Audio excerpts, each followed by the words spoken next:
سے بات کہنے کی، یہ سننے کی، یہ سمجھنے کی اور عمل کی اللہ توفیق عطا فرمائے۔ قرآن مجید کا جو موضوع ہے وہ ہے اخلاقیات، انسان کو اندر سے ٹھیک کیا جائے۔ میڈیکل سائنس کا جو موضوع ہے وہ ہے انسان کو باہر سے ٹھیک کیا جائے۔ گھٹنوں میں درد ہے، ڈاکٹر ٹھیک کر دے گا، دل میں پین ہو رہا ہے، ڈاکٹر ٹھیک کر دے گا۔ لیکن جو اندر کی بیماریاں ہیں جس کو روحانی بیماریاں کہتے ہیں، آپ کے دل میں حسد ہے، بغض ہے، دنیا کی محبت ہے، تکبر ہے، تو یہ چیزیں ڈاکٹروں کا کام نہیں ہے ٹھیک کرنا، بلکہ یہ ڈاکٹروں میں بھی ہو سکتی ہیں۔ ہو سکتی کیا ہیں؟ ہوتی ہیں۔ یہ سائنسدانوں میں بھی ہوتی ہیں، سیاستدانوں میں بھی ہوتی ہیں۔ خواہشات کی پیروی کرنا، قرآن کہتا ہے افرأیت من اتخذ الہہ ہواہ، کیا آپ نے اس شخص کو دیکھا جو اپنی خواہشات کو خدا بناتا ہے، اس کا جو دل چاہتا ہے وہ کرتا ہے۔ اب اگر آپ ڈاکٹر صاحب کو بتائیں کہ ڈاکٹر صاحب میرے اندر ایک بیماری ہے، میرا جو موڈ ہوتا ہے میرا وہ کرنے کو دل چاہتا ہے، تو ڈاکٹر اس کو بیماری مانے گا؟ کبھی بھی نہیں مانے گا۔ لیکن اللہ کہتے ہیں کہ یہ بہت بڑی بیماری ہے، بلکہ اللہ تعجب کر رہے ہیں، یعنی ظاہری لحاظ سے تعجب کہ وہ شخص افرأیت، یہ تعجب کا صیغہ ہے، آپ بتائیے کہ اس شخص کی حالت کتنی عجیب ہے جو ہے انسان لیکن پیچھے کس کے چلتا ہے؟ اپنی خواہشات کے۔ وہ کہتا ہے میرا دل یہ چاہتا ہے میں یہ کروں گا، یہ دل چاہتا ہے میں یہ کروں گا، یہ دل چاہتا ہے تو میں یہ کروں گا۔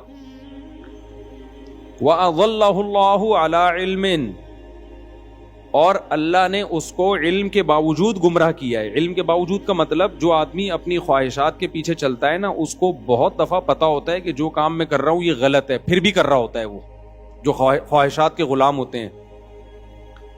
تو یہ ایک باطنی بیماری ہے، اس کا دنیا میں کسی کے پاس علاج نہیں ہے۔ آپ کہہ سکتے ہو بھائی علاج ہے، انگریزوں کے پاس جو انہوں نے اتنی ترقی کی ہے ان کے پاس علاج ہے کہ اگر آپ کا غلط چیزیں کھانے کا دل کر رہا ہے تو وہ روک دیتے ہیں اس کو۔ ان کے موٹیویشنل اسپیکرز جو ہیں وہ آپ کو اس طرح سے گائیڈ کرتے ہیں کہ آپ ایک اچھے انسان بن کے زندگی گزارتے ہیں۔ تو اس کا جواب یہ میرے بھائی ایسا نہیں ہے۔ اگر ان کے پاس ہدایت ہوتی تو وہ شراب نہ پیتے، وہ زنا نہ کرتے، وہ خاندانی نظام کو تباہ و برباد نہ کرتے، وہ خدا کے وجود کا انکار نہ کرتے، وہ ناشکرے نہ ہوتے اپنے بنانے والے کے۔ دنیا میں سب سے پہلا انسان کی جو ذمہ داری ہے نا شکر ادا کرے، وہ کس کا شکر ہے؟ جس نے بنایا۔ انگریز مانتا ہے اللہ کے شکر کو؟ نہیں مانتا۔ تو ان کو تو یہی نہیں پتا کہ اصل کے اندر کی بیماریاں ہیں کیا، اس بیماریوں کا علاج تو اگلی بات ہے۔ دیکھو دو قسم کے مریض ہوتے ہیں، ایک مریض تو وہ ہے جس کو پتا ہے میں بیمار ہوں، اس کو یہ نہیں پتا میری بیماری ٹھیک کہاں سے ہوگی، یہ کم درجے کا مریض ہے۔ ایک مریض وہ ہے جس بیچارے کو پتا ہی نہیں ہے کہ میں بیمار ہوں، وہ کینسر لے کے گھوم رہا ہے۔ میں اکثر ایک واقعہ سناتا ہوں، ہمارے ایک ریلیٹیو وہ گئے ڈاکٹر کے پاس، کوئی مسئلہ تھا ان کو ہلکا پھلکا سا، ڈاکٹر نے پورا الٹرا ساؤنڈ MRI وغیرہ کرائی تو گردے میں کینسر نکلا۔ اب گردے کے کینسر کا تو کسی کو وہم بھی نہیں تھا کہ ان کے گردے میں کبھی کڈنی میں درد بھی نہیں ہوا۔ ڈاکٹر نے کہا یہ جو آپ مسئلہ بتا رہے ہو بھائی یہ تو چھوٹا مسئلہ ہے، اصل تو کچھ اور ہے۔ تو ان کا پورا گردہ آپریشن ہو کے نکلا، بہرحال بچ گئے وہ، کیونکہ اگر وہ تھوڑا دیر کر دیتے، اب وہ گردے کا ٹیسٹ کرانے تھوڑی گئے تھے، وہ تو ویسے ہی کسی کام کے سلسلے میں گئے تھے، نکل کے آیا کڈنی کا کینسر۔ تو بعض دفعہ انسان کو جو بیماری ہوتی ہے اس بیماری کا اس کو علم ہوتا ہی نہیں ہے، تو یہ زیادہ بڑی بیماری ہے۔ ویڈیو نہیں بنا میرے بھائی، تو یہ زیادہ بڑی بیماری ہے، ایک چھوٹی جی اچھا پھر صحیح ہے۔ تو یہ چھوٹی بیماری ہے کہ آپ کو اپنی بیماری کا علم ہو، اور یہ بڑی بیماری ہے کہ آپ کو اپنی بیماری کا علم ہے ہی نہیں۔ تو کافر جو ہے وہ چھوٹا بیمار نہیں ہے، وہ بڑا بیمار ہے، وہ بڑا بیمار ہے، اس کو یہ پتہ ہی نہیں ہے کہ میرے اندر بیماریاں ہیں کیا، ناشکری۔ قرآن کہتا ہے کافر ان الانسان لربہ کفورا، انسان اپنے رب کا چھوٹا ناشکرا نہیں، بہت بڑا ناشکرا ہے۔ تو آپ ایک بات بتاؤ، شکر گزار اچھا ہوتا ہے، ناشکرا اچھا ہوتا ہے یا شکر گزار اچھا ہوتا ہے؟ شکر گزار اچھا ہوتا ہے نا. ناشکرا غیر اخلاقی حرکت ہے نا. تو اللہ کہتے ہیں سارے کافر کیا ہیں؟ ناشکرے. اور ہم کہتے ہیں کہ سارے کافر کیا ہیں؟ مسلمانوں سے اچھے. ہم کہہ رہے ہوتے ہیں نا منہ سے ارے مسلمانوں سے اچھے ہیں, تو اللہ ان کو یہ کیوں کہہ رہا ہے کہ بہت بڑے ناشکرے ہیں؟ یہ وجہ کیا ہے کہ وہ یہ فیصلہ ہی نہیں کر پا رہے ہیں کہ اصل بیماری ہے کیا, غیر اخلاقی کام ہے کیا. انہوں نے خود سے غیر اخلاقی اور اخلاقی کا معیار متعین کر لیا. خود سے زنا کرنے والے کو برا نہیں سمجھتے, وہ ماں باپ کے ساتھ برا سلوک کرنے والے کو برا نہیں سمجھتے, وہ شراب پینے والے کو برا نہیں سمجھتے, وہ اللہ کا انکار کرنا, اللہ کے ساتھ غیروں کو شریک کرنا, اس کو برا نہیں سمجھتے وہ. تو اس لیے اللہ تعالیٰ نے قرآن مجید اس لیے نازل کیا کہ اللہ نے فرمایا فیہ شفاء لما فی الصدور, تمہارے سینوں کے اندر جو بیماریاں چھپی ہوئی ہیں, جو برائیاں چھپی ہوئی ہیں, اس سے شفا صرف اور صرف قرآن سے ملے گی. قرآن کے علاوہ کوئی اور ذریعہ نہیں ہے. تو اب یہ جو میں نے آیت پڑھی ہے نا, اس میں بھی اللہ نے انسان کی اخلاقی بیماری کا تذکرہ کیا کہ ایک بہت بڑا ٹیکنیکل فالٹ انسان میں پایا جاتا ہے. ان الانسان خلق ہلوعا اذا مسہ الشر جزوعا واذا مسہ الخیر منوعا. فرمایا بہت بڑا ٹیکنیکل فالٹ یہ ہے, مینوفیکچرنگ فالٹ ہے انسان کے اندر, کہ جب اسے کوئی مصیبت آتی ہے تو یہ اس مصیبت میں بے صبرا ہو جاتا ہے, حالانکہ یہ نہیں دیکھتا کہ یہ مصیبت دی کس نے ہے, اللہ نے. تو جو خدا مصیبت دے سکتا ہے وہ مصیبت ہٹانے پر قدرت رکھتا ہے کہ نہیں رکھتا؟ کیوں نہیں بھائی قدرت رکھتا وہ تو یہ مایوس ہونا شروع ہو جاتا ہے. تو کافر کے اندر ایک ٹیکنیکل فالٹ کیا ہے؟ مصیبتوں میں کیا ہونا؟ مایوس. دوسروں کو وہ سمجھا رہے ہوں گے مایوسی بری چیز ہے, ان کے ڈاکٹر خود مایوس ہو رہے ہوں گے. میں اس پر ایک چٹکلا مجھے یاد آتا ہے. پہلے ایک ڈاکٹر تھے, بڑے زبردست نفسیاتی ڈاکٹر, وہ خود ڈپریشن میں چلے گئے تھے ایک دم. وہ خود بتا رہے ہیں کہ مجھے خود انہوں نے بتایا کہ میں لوگوں کی ڈپریشن کا علاج کرتا تھا, ایک دفعہ مجھے کوئی ٹینشن ہوئی تو میں ڈپریشن میں چلا گیا اور کہنے لگا میرا علاج کون کرے گا. تو بھائی ڈاکٹر کے پاس بھی علاج نہیں ہے اس کا. تو مجھے وہ اس پہ ایک چٹکلا یاد آتا ہے. ایک آدمی جو تھا نا, اس کی لاٹری میں 5 کروڑ روپے نکلے. کتنے روپے؟ 5 کروڑ روپے. اب غریب آدمی تھا, اس کو کمپنی جا کے بتا دیتی تمہارا 5 کروڑ روپے نکلا ہے, تو ڈر یہ تھا کہ خوشی سے مر نہ جائے گی. بھائی ایک دم بتا دیں گے تمہارے. اس نے تو چلتے ہوئے کوئی لاٹری ایسی خرید لی کہ یار 5 روپے کی مل رہی ہے, نکل کتنے آئے؟ 5 کروڑ. اس کو اب کمپنی کو ڈر یہ تھا کہ ہم نے اس کو بتایا نا تمہارے 5 کروڑ نکلے ہیں, تو یہ خوشی سے کیا ہو جائے گا؟ مر نہ جائے. تو کمپنی نے ایک ڈاکٹر, ایک نفسیاتی, جو نفسیات کا علم, نفسیاتی ڈاکٹر کہنا نہیں چاہیے, وہ ڈاکٹر ہی نفسیاتی ہے تو پھر وہ کیا علاج کرے گا. ایک ڈاکٹر نے مجھے کہا یار ہم نفسیاتی ڈاکٹر تھوڑی ہیں, ہم تو بالکل نارمل ڈاکٹر ہیں. نفسیاتی تو اسے کہتے ہیں جو خود پاگل ہو چکا ہو نا. نفسیات کا علاج کرنے والے ڈاکٹر, سائیکولوجسٹ, سائیکیٹرسٹ تو میڈیسن وغیرہ کے ذریعے کرتا ہے نا, وہ بھی ٹھیک ہے, چلو ہمیں ابھی کوئی. تو ڈاکٹر کو ہائر کیا کہ اس کو جا کے تم نے بتانے کہ 5 کروڑ روپے نکلے, لیکن اس طرح سے بتانا کہ یہ مر نہ جائے کہیں خوشی سے. ڈاکٹر نے کہا, کوئی بھی غریب ڈاکٹر تھا, اس نے کہا کوئی مسئلہ نہیں ہے. تو ڈاکٹر گیا اس کے پاس آرام سے بتانے کے لیے نا, کہتے دیکھو تمہارے نا 5 لاکھ روپے نکلے ہیں, تو میں تمہیں 5 لاکھ روپے دوں گا, لاٹری میں 5 لاکھ روپے نکلیں تو تم کیا کرو گے اس 5 لاکھ کا؟ اس نے کہا یار زبردست, یہ تو بڑا زبردست ہے, میں 5 لاکھ روپے کا یہ بناؤں گا, عمرہ کروں گا, فلانا کروں گا, ڈمکانا کروں گا. اچھا, کہہ رہے نہیں ایکچولی تمہارے 10 لاکھ روپے نکلے ہیں. آہستہ آہستہ اس کو عادی بنا رہے. تو اب بتا تو 10 لاکھ کا کیا کرے گا جب میں تجھے 10 لاکھ دوں گا؟ اس نے کہا 10 لاکھ کا پھر میں یہ کروں گا, اور کچھ چیزیں بتا دی. ہوتے 2 لاکھ, 3 لاکھ, 1 کروڑ, 2 کروڑ, 3 کروڑ, 4 کروڑ. جب 5 کروڑ پہ آیا نا, بولا یار تیرے 5 کروڑ نکلے, بتا تو کیا کرے گا؟ کہہ رہا ہے میں سارے تجھے دے دوں گا. تو ڈاکٹر مر گیا خوشی سے. سمجھ رہے ہیں نا, جو ڈاکٹر ہے نا وہ کلٹی. وجہ کیا ہے بھائی؟ اس کو تو سنبھالنے والا ڈاکٹر تھا, وہی خبر جب ڈاکٹر کو ملے گی اس کو کون سمجھائے گا؟ سمجھ میں آ رہی ہے بات؟ وہ بھی تو عام انسانوں کی طرح کا ایک انسان ہے نا. تو یہ جو ڈپریشن کے ڈاکٹر ہوتے ہیں نا, آپ کی ڈپریشن ختم کرنے والے اور آپ کے مسائل کا حل کرنے والے, بھائی یہ بھی ہماری طرح کے کیا ہیں, انسان. یہ نہیں کر سکتے آپ کی اسٹریس, تھوڑی بہت میڈیسن اور تھوڑی بہت چیزیں ہوتی ہیں ان کے پاس, اس سے زیادہ کچھ بھی نہیں ہے. یہ خود پریشانیوں میں پاگل ہو جاتے ہیں بیچارے, کیونکہ انسان کی امید کا واحد ذریعہ صرف اور صرف کون ہے, اللہ ہے. اللہ نے قرآن مجید میں ہمارے سامنے ایسے واقعات پیغمبروں کے سنائے جن کو جو ٹینشنیں پہنچی تھیں, جو پریشانیاں پہنچی تھیں, ہم ان کا تصور بھی نہیں کر سکتے. ایسی ایسی پریشانیاں پہنچی ہیں, مگر ان پریشانیوں میں انہوں نے صبر کیسے کیا؟ کیا وہ ڈاکٹر کے پاس گئے تھے؟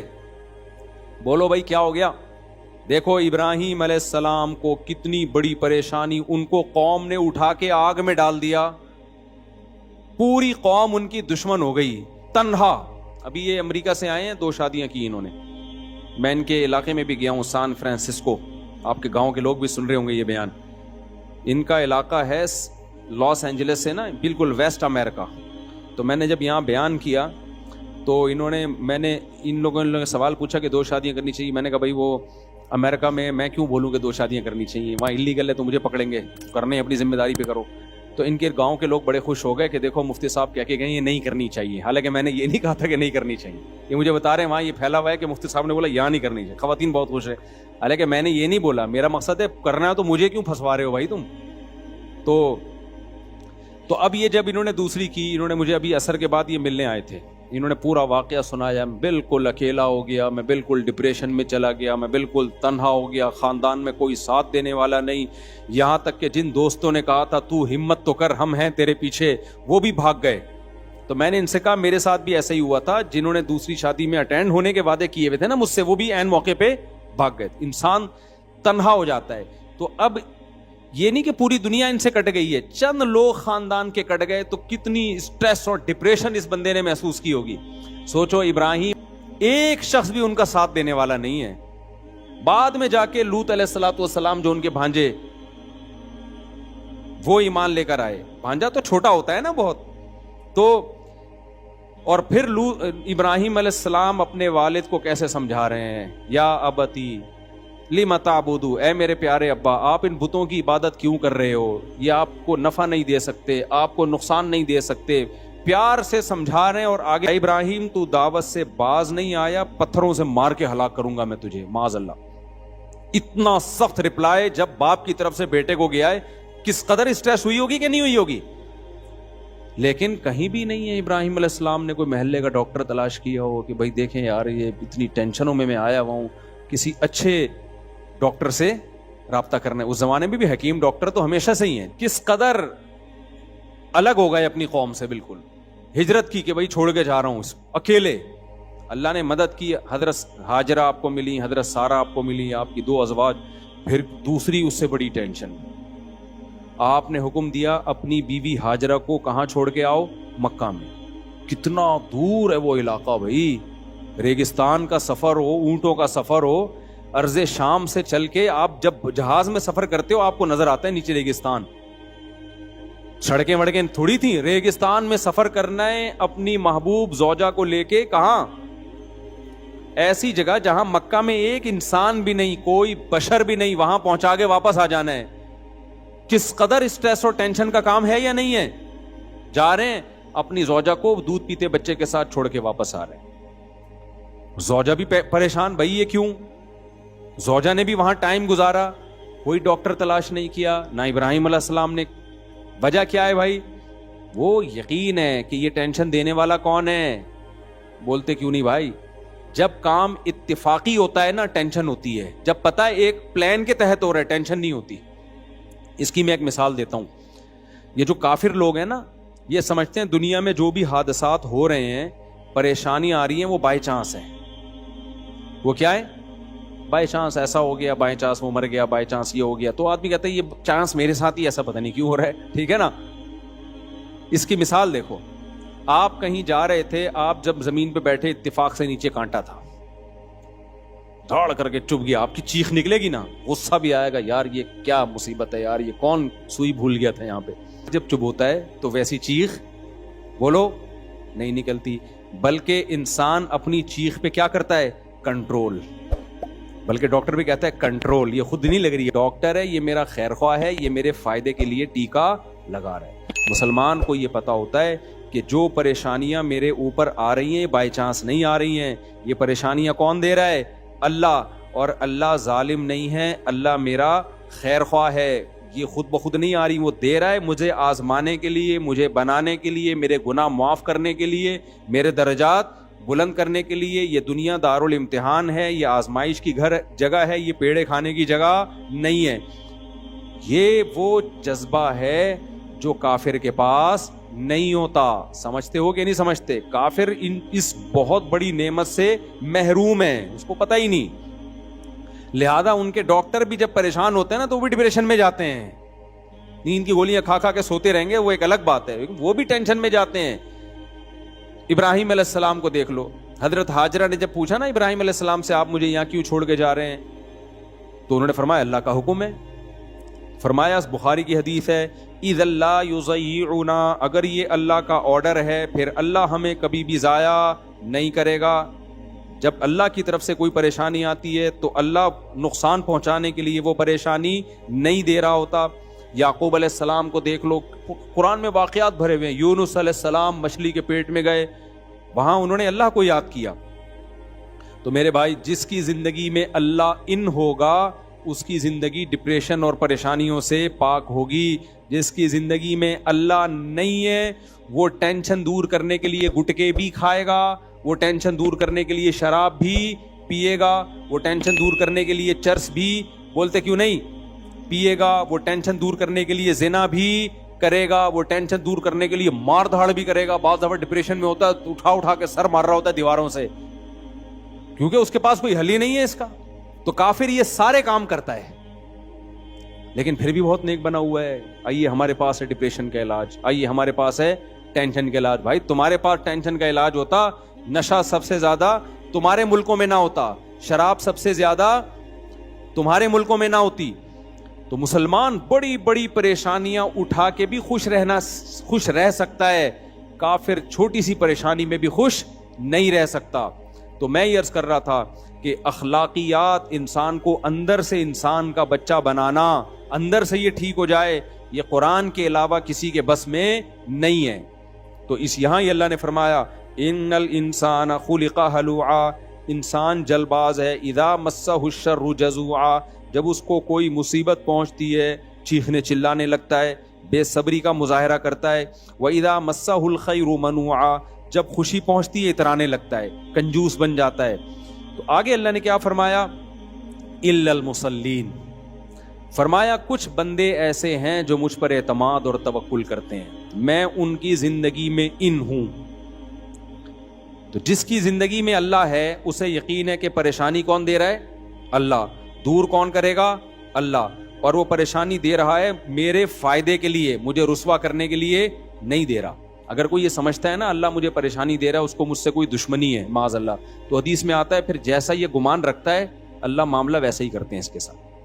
کتنے لوگ میرے پاس آتے ہیں مجھے کہتے ہیں یار مفتی صاحب ایک پریشانی کے بعد دوسری کے بعد تیسری، پتہ نہیں اللہ کو میں ہی ملاؤں. یہ جو الفاظ آپ منہ سے نکال رہے ہو نا، تو حدیث میں آتا ہے اللہ تعالیٰ فرماتے ہیں انا عند ظن عبدی بی، کہ میرا بندہ میرے بارے میں جو گمان کرے گا میں پھر ویسا ہی ہوں اس کے ساتھ. اگر بندہ یہ سمجھے یار یہ پریشانیاں در پریشانیاں آ رہی ہیں، بس اللہ کی طرف سے مجھے صبر کرنا چاہیے، تو ان پریشانیوں کو اللہ اس کے حق میں نعمت بنا دیتے ہیں. اور اگر وہ یہ سمجھتا ہے کہ یہ پریشانیاں اللہ کی طرف سے مجھے نقصان پہنچانے کے لیے، اللہ کو میں ہی ملاؤں، تو پھر اللہ ان پریشانیوں کو اس کے لیے نعمت کے بجائے عذاب بنا دیتے ہیں. نبی صلی اللہ علیہ وسلم نے فرمایا کہ آپ صلی اللہ علیہ وسلم نے ایک بوڑھے کے پاس گئے، وہ شدید بخار میں تھا. آپ نے فرمایا طہور انشاء اللہ، یہ بخار تمہارے گناہوں کے معاف کرنے کا ذریعہ بنے گا. نبی نے فرمایا کہ جس شخص کو بخار ہوتا ہے نا، جو بخار کی گرمی یہ جہنم کی آگ کی گرمی کو کم کرتی ہے. جو جہنم کی آگ کا حصہ ہے نا، جو اس کو آخرت میں ملنا تھا، اللہ بخار کی شکل میں دنیا میں دیتے ہیں اس کو، اور یہ بہت تھوڑے میں بہت بڑا عذاب اس سے ہٹا دیتے ہیں. بھائی دنیا میں بہت تھوڑے میں وہاں کی بہت بڑی تکلیف اللہ دور کرتے ہیں. یہاں بہت تھوڑا ہوگا وہاں بہت زیادہ ہوگا. اللہ کہتے ہیں وہاں کے بجائے یہاں تھوڑا دے دو تاکہ وہاں کے زیادہ سے بچ جائے. تو بوڑھا بخار میں تھا, آپ صلی اللہ علیہ وسلم نے فرمایا کہ اللہ کی طرف سے یہ معافی کا ذریعہ ہے. وہ بخار میں اس کو غصہ, اس نے کہا یہ مغفرت نہیں ہے, یہ بڈھے پہ عذاب مسلط ہوا ہے. اس طرح کے الفاظ انہوں نے کہا, نہیں بوڑھے پہ کیا ہے, یہ ایک عذاب ہے. تو آپ نے فرمایا اب یہ عذاب ہی ہے. تمہاری اگر نیت یہ ہے کہ اللہ عذاب دے رہا ہے تو پھر اب یہ کیا ہے, اب یہ اللہ کی طرف سے عذاب. تو اللہ نے فرمایا کہ جن لوگوں کی زندگی میں اللہ ہے تو وہ جلد باز نہیں ہوتے, مصیبتوں میں صبر کرتے ہیں, خوشیوں میں اللہ کا شکر کرتے ہیں. لیکن جن کی زندگیوں میں اللہ ہے ان کی علامتیں کیا ہیں, آگے اللہ نے وہ علامتیں بتائی ہیں. کیونکہ ہر آدمی کہتا ہے میں اللہ کو مانتا ہوں, کہتا ہے کہ نہیں کہتا, تو اللہ نے علامتیں بتائیں. فرمایا کہ یہ زبانی دعویٰ قبول نہیں ہے کہ تم کہو میں اللہ پہ ایمان رکھتا ہوں. جن کی زندگی میں اللہ ہے, جو اللہ پہ اعتماد کرتے ہیں, وہ سمجھتے ہیں مصیبت دینے والا بھی اللہ, خوشیاں دینے والا بھی اللہ, تو اللہ نے فرمایا کہ ان کی علامت یہ ہے الا المصلین, کہ وہ نمازیں پابندی سے قائم کرتے ہیں. جو آدمی 5 وقت پابندی سے نماز نہیں پڑھتا اور کہتا ہے میں اللہ پہ ایمان رکھتا ہوں, یہ خالی پیلی کا دعویٰ ہے, اندر سے کھوکھلا دعویٰ ہے. اس دعوے کی اللہ کی نظر میں کوئی حقیقت بولو نہیں ہے. الا المصلین, اللہ کہتے ہیں نماز پڑھے سب سے پہلے. جب اللہ کو مانتا ہے, مجھے بتاؤ تھانے سے ایس ایچ او صاحب کا میسج آ جا بھائی تیرا بلاوا آیا ہے. اگر آپ کو پتہ ہی نہ ہو کہ تھانے سے بلایا, ویسے ہی کوئی بندہ چلتے ہوئے کہہ رہا ہے یار تجھے صاحب بلا رہے ہیں, آپ بولے گا جا بے تیرے نوکر ہیں ہم جو صاحب بلا رہے ہیں. لیکن پتہ چل جائے وہ تصویر دکھائی ہے ایس ایچ او صاحب ہے, انہوں نے بلایا ہے, جاؤ گے کہ نہیں جاؤ گے؟ بولتے کیوں نہیں بھائی, ویسے تو نہیں لگ رہا لیکن جب بلائے گا نا کوئی تو بغیر پوچھے جاؤ گے. ایک دفعہ ایک تھانے سے فون آیا ایس ایچ او صاحب کا, انہوں نے بولا آپ ذرا ملاقات کرنا چاہتا ہوں, بہت پرانی بات ہے. میں نے کہا ٹھیک ہے حضرت بتا دیں کب آ جاؤں. کہہ رہے ہیں یار وہ بس ملنا ہے آپ سے, آپ آ جائیں. میں نے کہا آپ آنا پڑے گا ورنہ آپ موبائل بھیج دو گے اٹھا کے لے جاؤ گے, کیا خیال ہے؟ تمیز سے آ جاتے ہیں, اچھا ہے. خیر وہ ایسا کوئی مسئلہ تھا نہیں. تو مولانا تھانوی رحمہ اللہ تعالیٰ کے پاس جب کوئی انگریز کی حکومت کی طرف سے کوئی نوٹس آتا نا کہ کورٹ میں آ جائیں تو وہ چلے جاتے. کسی نے کہا کافروں کی حکومت ہے, آپ ایک نوٹس پہ عدالت پہنچ جاتے. انہوں نے کہا حکومت تو ہے نا, چاہے کافروں کی یا مسلمانوں کی, تمیز سے نہیں لے جاؤ. تو وہ فنٹر گیری اچھی نہیں ہوتی, اپنی حیثیت دیکھنی چاہیے انسان کو. بعض لوگ فنٹر بنتے ہیں پھر بعد میں اس سے بھی زیادہ ان کو رسوا ہونا پڑتا ہے. اب دیکھو جب کسی بڑے کی طرف سے دعوت آئے, ڈی ایس پی نے بلایا, ایس ایس پی نے بلایا, فلاں کرنل نے بلایا, فلانے نے بلایا, بادشاہ نے بلایا, وزیر اعظم نے بلایا, سعودی عرب میں بادشاہ سلامت نے کسی کو بلایا, فلاں کو میرے پاس لے کر آؤ. اگر آپ کو یقین نہیں ہے نا کہ فلاں نے بلایا ہے تو آپ انکار کر دو گے, آپ بولو گے مذاق کر رہا ہے. آپ کیا بولو گے؟ ابے مذاق کر رہا ہے, مجھے کیوں بلائے گا بادشاہ, مجھے کیوں بلائے گا شہزادہ, مجھے کیوں بلائے گا ایس ایس پی. لیکن اگر آپ کو یقین ہے نا کہ اس نے بلایا ہے تو آپ اس کی دعوت کو ٹھکرا سکتے ہو کیا؟ بولو ٹھکراؤ گے بشرطے کے محلے سے بھاگنے کا پروگرام ہو, اگلی فلائٹ سے ملک چھوڑنے کا پروگرام ہو, کبھی بھی نہیں ٹھکراؤ گے.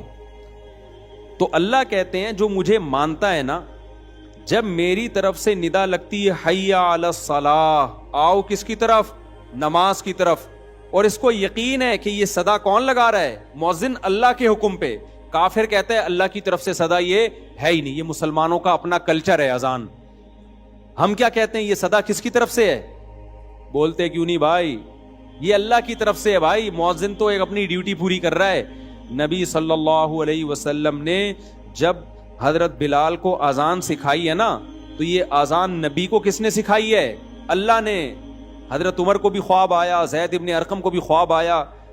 جب مسلمانوں نے طے کیا نا بھائی ہم 5 وقت اللہ نے نماز فرض کی 5 ٹائم, تو مسلمان آ جاتے تھے 5 ٹائم پہ. صحابہ کے درمیان مشورہ ہوا, نبی صلی اللہ علیہ وسلم نے مشورہ کیا ہم لوگوں کو بتائیں کیسے کہ جماعت کا ٹائم ہو رہا ہے. پہلے گھڑیاں تو تھی نہیں بھائی, کوئی ایسا طریقہ ہونا چاہیے ہم لوگوں کو بتائیں تاکہ لوگ اس ٹائم پہ آ جائیں.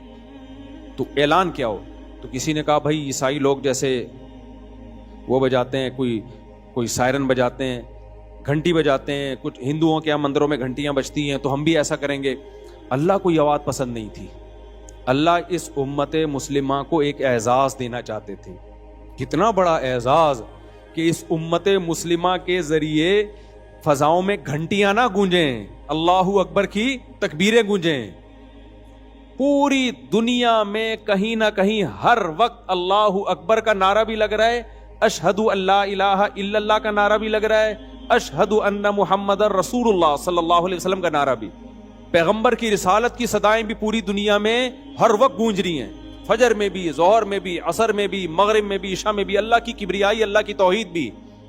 اللہ یہ چاہتے تھے اس امت مسلمہ کو اعزاز دینا، تو اللہ نے حضرت عمر کو بھی خواب دکھایا، حضرت زید ابن ارقم کو بھی. یہ دونوں نبی کی خدمت میں گئے، بتایا، آپ نے فرمایا، حدیث کا مفہوم بیان کر رہا ہوں، یہ کس کی طرف سے ہے؟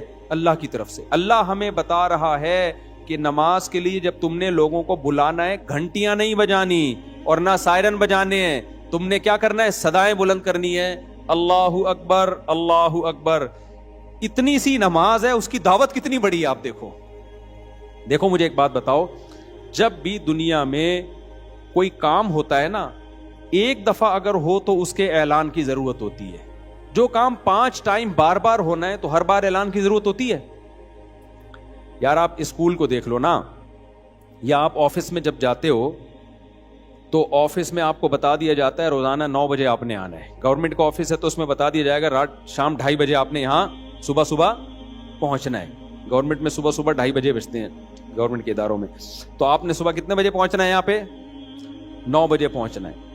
ایک دفعہ بتا دیں گے نا بھائی اب خود آ جایا کرو، یہ نہیں کہ ہم بھونبو لے کے تمہارے گھر میں پہنچا کریں گے، 9 بجے گئے آ جا بھائی. بار بار ضرورت ہوتی ہے بتانے کی نا. تو اللہ میاں نے بھی بتا دیا بھائی فجر کا یہ ٹائم ہے، ظہر کا سورج ڈھل جائے گا تو ٹائم ہے، عصر جب ہر چیز کا سایہ 1 مثل اور یا 2 مثل جو علماء کا اختلاف ہے، اور پھر مغرب غروب آفتاب کے بعد عشاء جب شفق غائب ہو جائے تو بس کافی تھا. ہر بار اعلان کیا جا رہا ہے اللہ کی طرف سے، اللہ اکبر اللہ اکبر. دنیا بڑی نہیں ہے، بڑا کون ہے؟ اللہ سب سے بڑا ہے. کیونکہ جب اذان ہوتی ہے تو ہمیں دنیا اپنی طرف کھینچتی ہے. ڈرامہ، فلم، کاروبار، ملازمت، جاب، کسٹمر، یہ سب چیزیں کیا کر رہی ہوتی ہیں؟ بولو، کھینچ رہی ہوتی ہیں. مؤذن کو کہہ دیا اللہ نے کہ ان کو بتا دو یہ چیزیں بڑی نہیں ہیں، بڑا کون ہے؟ اللہ. یہ بالکل ایسے ہی ہے جو SHO والی مثال، ایک طرف SHO بلا رہا ہے، ایک طرف گلی کا چپڑاسی بلا رہا ہے.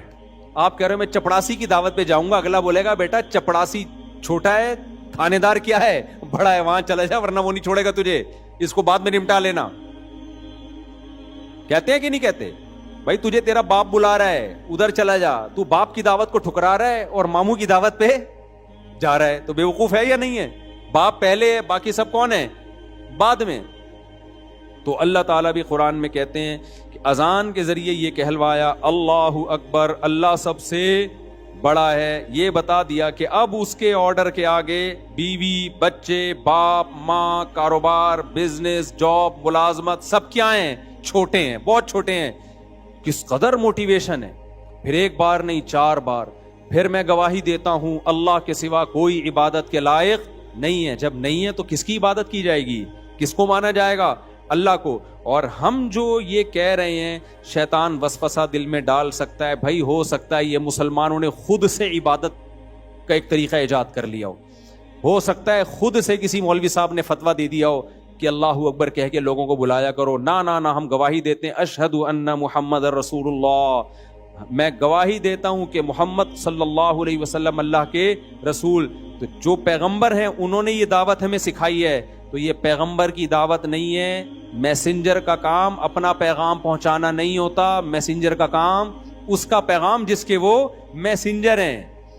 تو محمد صلی اللہ علیہ وسلم اللہ کے میسنجر ہیں، لہذا یہ آپ کا اپنا پیغام نہیں ہے. یہ کس کا پیغام ہے؟ اللہ کا ہے. اللہ کہہ رہے حی علی الصلاۃ. کتنی زبردست دعوت ہے. تو نبی کی رسالت کا اعتراف کر کے اصل میں کیا بتانا ہے کہ یہ اذان نبی کا پیغام نہیں ہے، یہ اذان اصل میں کس کا پیغام ہے؟ اللہ کا پیغام ہے. لہذا آگے جب حی علی الصلاۃ کی دعوت ہوگی، آؤ نماز کی طرف، تو یہ مؤذن کی یا پیغمبر کی دعوت نہیں ہے. ان کی بھی ہے لیکن اصل کس کی ہے؟ وہ تو نقل کرنے والے ہیں. اصل یہ اللہ کہہ رہے حی علی الصلاۃ. ہم کیوں نہیں آتے نماز کے لیے؟ اس لیے کہ ہم سمجھتے ہیں یہ مؤذن صاحب کہہ رہے ہیں.